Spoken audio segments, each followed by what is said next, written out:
ನಮಸ್ಕಾರ. ಇವತ್ತಿನ ಈ ವಿಶೇಷ ವಿಶ್ಲೇಷಣೆಗೆ ಸ್ವಾಗತ. ರಕ್ತ, ಅಧಿಕಾರ ಮತ್ತು ರಾಜಕೀಯ. ದಶಕಗಳ ಕಾಲ ಇಡೀ ರಾಜ್ಯ ವ್ಯವಸ್ಥೆಯನ್ನೇ ತನ್ನ ಬೆರಳ ತುದಿಯಲ್ಲಿ ಆಡಿಸಿದ ಒಬ್ಬ ಮಾಫಿಯಾ ಡಾನ್ನ ಕರಾಳ ಸಾಮ್ರಾಜ್ಯದ ಬಗ್ಗೆ ನಾವಿಂದು ಆಳವಾಗಿ ತಿಳಿಯಲಿದ್ದೇವೆ. ರಾಜಕೀಯ ವ್ಯವಸ್ಥೆಯ ಲೋಪಗಳನ್ನ ಬಳಸಿಕೊಂಡು ಒಬ್ಬ ಸಾಮಾನ್ಯ ಅಪರಾಧಿ ಹೇಗೆ ಅಜೇಯ ಶಕ್ತಿಯಾಗಿ ಬೆಳೆದ ಮತ್ತು ಆತನ ಆ ದೈತ್ಯ ಸಾಮ್ರಾಜ್ಯ ಹೇಗೆ ಧೂಳಿಪಟವಾಯಿತು ಅನ್ನೋದನ್ನ ನಾವಿಂದು ವಸ್ತುನಿಷ್ಠವಾಗಿ ವಿಶ್ಲೇಷಣೆ ಮಾಡೋಣ ಬನ್ನಿ. ಏಪ್ರಿಲ್ 15, 2023. ಸಮಯ ರಾತ್ರಿ 10:36. ಸ್ಥಳ ಉತ್ತರ ಪ್ರದೇಶದ ಪ್ರಯಾಗ್ರಾಜ್ನಲ್ಲಿರುವ ಕಾಲ್ವಿನ್ ಆಸ್ಪತ್ರೆಯ ಆವರಣ. ಸುತ್ತಲೂ ಪೊಲೀಸ್ ವಾಹನಗಳ ಸೈರನ್ ಸದ್ದು, ಫ್ಲ್ಯಾಶ್ ಹೊಡೆತಿರುವ ಕ್ಯಾಮೆರಾಗಳು ಮತ್ತು ಭಾರೀ ಭದ್ರತೆ.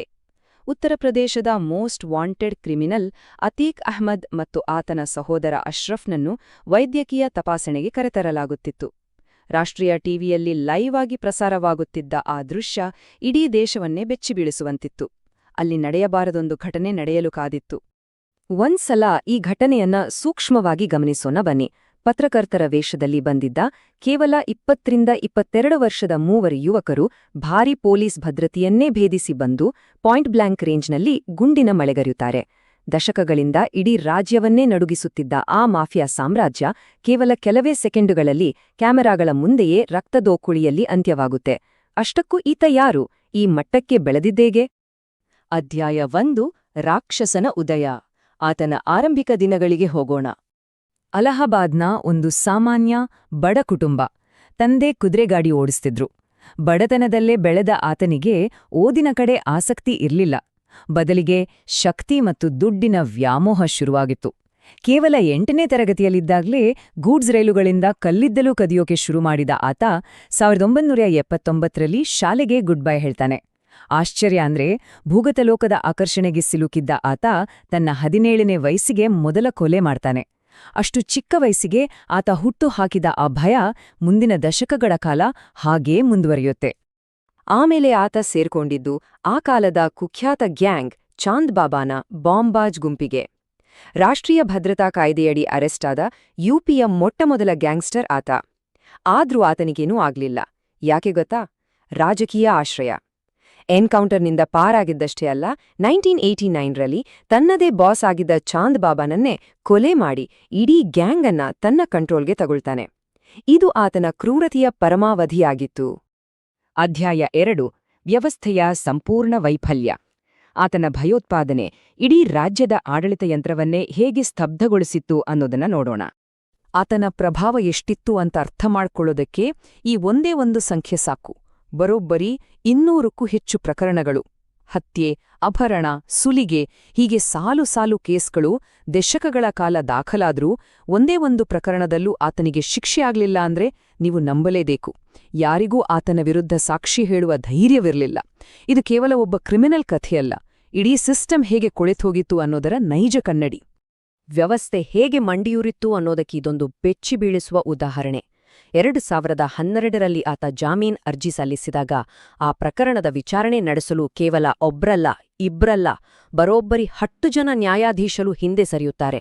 ಹೌದು, 10 ನ್ಯಾಯಾಧೀಶರು. ತೀರ್ಪು ವಿರುದ್ಧವಾಗಿ ಬಂದ್ರೆ ತಮ್ಮ ಮತ್ತು ತಮ್ಮ ಕುಟುಂಬದ ಪ್ರಾಣಕ್ಕೆ ಅಪಾಯ ಅಂತ ಅವರಿಗೂ ಗೊತ್ತಿತ್ತು. ಯೋಚಿಸಿ, ನ್ಯಾಯಾಧೀಶರಿಗೆ ಆ ಮಟ್ಟದ ಭಯವಿತ್ತೆಂದ್ರೆ ಸಾಮಾನ್ಯ ಜನರ ಕಥೆಯನ್ನಾಗಿರಬೇಡ.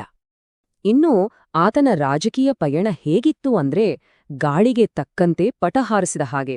ಸ್ವತಂತ್ರ ಅಭ್ಯರ್ಥಿಯಾಗಿ ಶುರುವಾಗಿ ಸಮಾಜವಾದಿ ಪಾರ್ಟಿ, ಆಮೇಲೆ ಅಪ್ನಾ ದಳ, ಹೀಗೆ ಅವಕಾಶ ಸಿಕ್ಕಲೆಲ್ಲ ಅಧಿಕಾರ ಅನುಭವಿಸಿದ.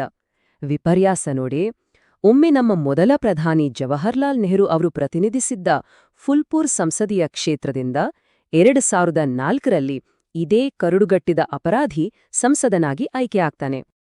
ಅಧ್ಯಾಯ 3: ದೈತ್ಯ ಮತ್ತು ಒಂಟಿ ವಿಧವೆಯ ಹೋರಾಟ. ಇದು ವ್ಯವಸ್ಥೆಯನ್ನೇ ಆಳುತ್ತಿದ್ದ ಮಾಫಿಯಾ ಮತ್ತು ಏಕಾಂಗಿ ಮಹಿಳೆಯೊಬ್ಬಳ ನಡುವಿನ ಅಸಮಾನ ಕದನ. ಇಲ್ಲಿಂದ ಕಥೆ ಒಂದು ಮಹತ್ವದ ತಿರುವು ಪಡೆಯುತ್ತೆ. 2004ರ ಉಪಚುನಾವಣೆಯಲ್ಲಿ ಅತೀಕಿನ ಸಹೋದರ ಅಶ್ರಫ್ನನ್ನು ರಾಜುಪಾಲ್ ಅನ್ನೋ ಯುವ ರಾಜಕಾರಣಿ ಸೋಲಿಸ್ತಾನೆ. ಅತೀಕಿನ ಅಹಂಕಾರಕ್ಕೆ ಬಿದ್ದ ದೊಡ್ಡ ಪೆಟ್ಟಾಗಿತ್ತು ಅದು. ಜಾನ್ವರಿ 16, 2005ರಂದು ರಾಜುಪಾಲ್ ಪೂಜಾಪಾಲ್ ಅವರನ್ನ ಮದುವೆಯಾಗ್ತಾರೆ. ಆದರೆ ಆ ಸಂಭ್ರಮ ಹೆಚ್ಚು ದಿನ ಉಳಿಲಿಲ್ಲ. ಮದುವೆಯಾಗಿ ಕೇವಲ 9 ದಿನಗಳ ನಂತರ ಜಾನ್ವರಿ 26ರಂದು ರಾಜುಪಾಲ್ ಅವರನ್ನು ನಡುರಸ್ತೆಯಲ್ಲೇ ಬರ್ಬರವಾಗಿ ಗುಂಡಿಕ್ಕಿ ಕೊಲ್ಲಲಾಗುತ್ತೆ. ಇದೊಂದು ರೀತಿಯಲ್ಲಿ 2 ವಿರುದ್ಧ ಶಕ್ತಿಗಳ ನಡುವಿನ ಕದನ. ಒಂದು ಕಡೆ ರಾಜ್ಯದ ಬೆಂಬಲ, ಅಪಾರ ಸಂಪತ್ತು ಮತ್ತು ಮಾರಕ ಆಯುಧಗಳಿದ್ದ ಕ್ರೂರ ಮಾಫಿಯಾ ಗ್ಯಾಂಗ್. ಮತ್ತೊಂದೆಡೆ ಪೂಜಾಪಾಲ್ ತನ್ನ ಪತಿಯ ಸಾವಿಗೆ ನ್ಯಾಯ ಒದಗಿಸಲೇಬೇಕು ಅಂತ ಪಣತೊಟ್ಟ ಒಂಟಿ ದುಃಖತಪ್ತ ವಿಧವೆ. ಎಷ್ಟೇ ಬೆದರಿಕೆಗಳು ಬಂದರೂ ಆಕೆ ಜಗ್ಗಲಿಲ್ಲ. ಅಂತಿಮವಾಗಿ 2007ರ ಚುನಾವಣೆಯಲ್ಲಿ ಅದೇ ಅತೀಕ್ನ ಸಹೋದರ ಅಶ್ರಫ್ನನ್ನು ಮಣಿಸುವ ಮೂಲಕ ಮಾಫಿಯಾ ವಿರುದ್ಧದ ಹೋರಾಟದ ಬಹುದೊಡ್ಡ ಸಂಕೇತವಾಗಿ ಆಕೆ ನಿಲ್ತಾರೆ. ಅಧ್ಯಾಯ 4. ಜೈಲಿನಿಂದಲೇ ಭೂಗತಲೋಕದ ದರ್ಬಾರ್. ಆತನಿಗೆ ಜೈಲಿನ ಗೋಡೆಗಳು ಶಿಕ್ಷೆಯ ಕೇಂದ್ರವಾಗಿರಲಿಲ್ಲ, ಬದಲಿಗೆ ಒಂದು ಸೇಫ್ ಹೌಸ್ ಆಗಿತ್ತು. ಆತನ ಅಹಂಕಾರ ಯಾವ ಮಟ್ಟಕ್ಕೆ ಇತ್ತು ಅನ್ನೋದನ್ನ ಆತನ ಈ ಮಾತುಗಳೇ ಹೇಳ್ತವೆ. ನಾನು ಸ್ವತಂತ್ರವಾಗಿ ಹಲವು ಬಾರಿ ಗೆದ್ದಿದ್ದೇನೆ, ನನ್ನ ಟಿಕೆಟನ್ನು ನಾನೇ ತಯಾರಿಸಿಕೊಳ್ತೇನೆ ಅಂತಿದ್ದ ಆತ. ರಾಜಕೀಯ ಪಕ್ಷಗಳಿಗಿಂತ ತಾನೇ ಮಿಗುಲು ಅನ್ನೋ ಧಿಮಾಕು. 2008ರ ಪರಮಾಣು ಒಪ್ಪಂದದ ಸಮಯದಲ್ಲಿ ಏನಾಯಿತು ಗೊತ್ತಾ? ಜೈಲಿನಿಂದಲೇ ಬಂದು ತನ್ನದೇ ಪಕ್ಷದ ಆದೇಶವನ್ನ ಧಿಕ್ಕರಿಸಿ ವಿರುದ್ಧವಾಗಿ ವೋಟ್ ಮಾಡಿದ್ದ. ಅದಕ್ಕೆ ಆತನಿಗೆ ಯಾವ ಹೆದರಿಕೆಯೂ ಇರಲಿಲ್ಲ. ಜೈಲಿನ ಒಳಗಿದ್ದುಕೊಂಡೇ ಆತ ಏನೆಲ್ಲ ಮಾಡಬಲ್ಲ ಅನ್ನೋದಿಕ್ಕೆ 2018ರ ಡಿಯೋರಿಯಾ ಜೈಲಿನ ಘಟನೆಯೇ ಸಾಕ್ಷಿ. ಉದ್ಯಮಿ ಮೋಹಿತ್ ಜೈಸ್ವಾಲ್ ಅವರನ್ನ ಕಿಡ್ನ್ಯಾಪ್ ಮಾಡಿ ನೇರವಾಗಿ ಜೈಲಿನೊಳಗೆ ಕರೆತರಲಾಗುತ್ತೆ. ಅಲ್ಲಿ ಬೇರೆ ಯಾರೂ ಅಲ್ಲ, ಸ್ವತಃ ಅತೀಕ್ ಅಹ್ಮದ್ ಕಬ್ಬಿಣದ ಸರಳುಗಳಿಂದ ಆತನ ಮೇಲೆ ಹಲ್ಲೆ ನಡೆಸಿ ಬಲವಂತವಾಗಿ 45 ಕೋಟಿಗೂ ಅಧಿಕ ಮೌಲ್ಯದ ಆಸ್ತಿಪತ್ರಗಳಿಗೆ ಸಹಿ ಹಾಕಿಸ್ಕೊಡ್ತಾನೆ. ಜೈಲಿನೊಳಗೆ ಇಂಥದೊಂದು ಘಟನೆ ನಡೆಯಲು ಸಾಧ್ಯ ಆಯಿತು ಅಂದ್ರೆ ನಮ್ಮ ವ್ಯವಸ್ಥೆಯ ರಂಧ್ರಗಳು ಎಷ್ಟು ದೊಡ್ಡದಿದ್ವು ಅಂತ ನೀವೇ ಊಹಿಸಿ. ಅಧ್ಯಾಯ 5. ಸಾಮ್ರಾಜ್ಯದ ಪತನ. ಉತ್ತರ ಪ್ರದೇಶದಲ್ಲಿ ಬದಲಾದ ರಾಜಕೀಯ ಗಾಳಿ ದಶಕಗಳ ಈ ಕರಾಳ ಸಾಮ್ರಾಜ್ಯವನ್ನ ಹೇಗೆ ಮಂಡುಪಾಲು ಮಾಡ್ತು ನೋಡೋಣ. ಇಲ್ಲೊಂದು ಇಂಟ್ರೆಸ್ಟಿಂಗ್ ಅಂಕಿಅಂಶ ಇದೆ, ಗಮನಿಸಿ. ಆತನ ಬೃಹತ್ ಆರ್ಥಿಕ ಸಾಮ್ರಾಜ್ಯದ ಮೌಲ್ಯ ಬರೋಬ್ಬರಿ 11,000 ಕೋಟಿ ರೂಪಾಯಿಗಳು. ಸಂಪೂರ್ಣ ಅಕ್ರಮ ಸಂಪತ್ತು. ಆದರೆ ಕಾಲಾಯ ತಸ್ಮೈ ನಮಃ ಅನ್ನೋ ಹಾಗೆ ಸರ್ಕಾರ ಕಠಿಣ ಕ್ರಮಗಳಿಗೆ ಮುಂದಾಯಿತು. ಆತನ ಅಕ್ರಮ ಕಟ್ಟಡಗಳ ಮೇಲೆ ಬುಲ್ಡೋಸರ್ಗಳು ಹರಿದವು. ಸುಮಾರು 3,000 ಕೋಟಿ ರೂಪಾಯಿಗಳ ಆಸ್ತಿಯನ್ನು ಜಪ್ತಿ ಮಾಡಲಾಯಿತು. ಯಾವಾಗ ಆರ್ಥಿಕ ಮೂಲಗಳು ಕಟ್ಟಾಗೋಕೆ ಶುರುವಾಯಿತು, ದಶಕಗಳಿಂದ ಕಟ್ಟಿದ್ದ ಕರಾಳ ಸಾಮ್ರಾಜ್ಯ ತನ್ನಿಂತಾನೆ ಕುಸಿಯತೊಡಗಿತು.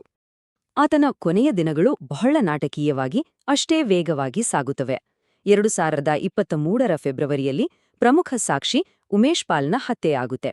ಮಾರ್ಚ್ನಲ್ಲಿ ತನ್ನ ಜೀವನಮಾನದಲ್ಲಿಯೇ ಮೊದಲ ಬಾರಿಗೆ ಅತೀಕಿಗೆ ಜೀವಾವಧಿ ಶಿಕ್ಷೆಯಾಗುತ್ತೆ.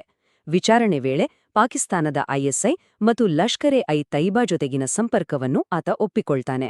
ಏಪ್ರಿಲ್ 13ರಂದು ಆತನ ಮಗ ಅಸದ್ ಎನ್ಕೌಂಟರಲ್ಲಿ ಹತನಾಗ್ತಾನೆ. ಕೊನೆಗೆ ಕ್ಯಾಮರಾಗಳ ಮುಂದೆ ದಶಕಗಳ ಕಾಲ ಇಡೀ ರಾಜ್ಯವನ್ನೇ ನಡುಗಿಸಿದ್ದ ಆ ಭಯಾನಕ ಡಾನ್ ಕಣ್ಣೀರು ಹಾಕ್ತಾನೆ. ಅಂತಿಮವಾಗಿ ಈ ಕರಾಳ ಕತೆ ನಮ್ಮನ್ನೊಂದು ಗಂಭೀರವಾದ ಪ್ರಶ್ನೆ ಕೇಳುವಂತೆ ಮಾಡುತ್ತೆ. 200ಕ್ಕೂ ಹೆಚ್ಚು ಕ್ರಿಮಿನಲ್ ಕೇಸುಗಳೆದ್ರೂ ದಶಕಗಳ ಕಾಲ ನಮ್ಮ ಕಾನೂನು ವ್ಯವಸ್ಥೆ ಆತನಿಗೆ ಶಿಕ್ಷೆ ನೀಡಲು ಸಂಪೂರ್ಣ ವಿಫಲವಾಗಿತ್ತು. ಕ್ಯಾಮೆರಾಗಳ ಮುಂದೆ ನಡೆದ ಆ ಲೈವ್ ಎನ್ಕೌಂಟರ್ ನೈಜ ನ್ಯಾಯವನ್ನೇ ಒದಗಿಸಿದೆ, ಅಥವಾ ಅದು ನಮ್ಮ ಕಾನೂನಿನ ಆಳ್ವಿಕೆಯ ಅಂತಿಮ ವೈಫಲ್ಯವನ್ನ ಸೂಚಿಸುತ್ತದೆಯಾ? ಒಬ್ಬ ಅಪರಾಧಿಯ ಅಂತ್ಯ ನ್ಯಾಯಾಲಯದ ಮೂಲಕ ಆಗಬೇಕೇ ಹೊರತು ಬೀದಿ ಕಾಳಗದಲ್ಲಲ್ಲ ಅನ್ನೋದನ್ನ ನಾವೆಲ್ಲರೂ ಯೋಚಿಸಲೇಬೇಕಿದೆ. ಇದು ಕೇವಲ ಒಬ್ಬ ಡಾನ್ನ ಅಂತ್ಯವಲ್ಲ, ವ್ಯವಸ್ಥೆಯ ವೈಫಲ್ಯಗಳ ಬಗ್ಗೆ ನಾವೇ ಕೇಳ್ಕೊಳ್ಬೇಕಾದ ದೊಡ್ಡ ಪಾಠ. ಈ ವಿಶ್ಲೇಷಣೆಯಲ್ಲಿ ನಮ್ಮೊಂದಿಗೆ ಇದ್ದಿದ್ದಕ್ಕೆ ಧನ್ಯವಾದಗಳು.